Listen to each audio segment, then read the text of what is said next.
एक दिन गौतम बुद्ध अपने शिष्यों के साथ एकदम शांत बैठे हुए थे। उन्हें इस प्रकार बैठे हुए देख उनके शिष्य चिंतित हुए कि कहीं वे अस्वस्थ तो नहीं हैं। एक शिष्य ने उनसे पूछा कि आज वह मौन क्यों बैठे हैं।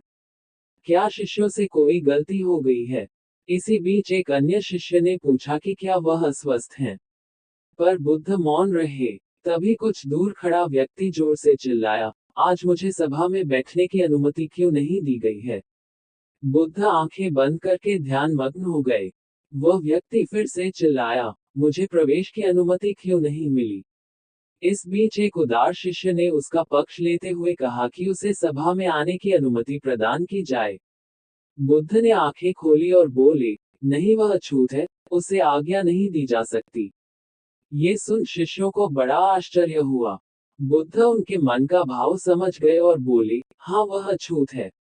इस पर कई शिष्य बोले कि हमारे धर्म में तो जात पात का कोई भेद ही नहीं, फिर वह अछूत कैसे हो गया?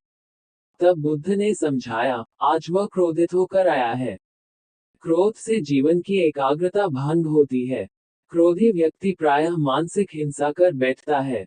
इसलिए वह जब तक क्रोध में रहता है तब तक अछूत होता है।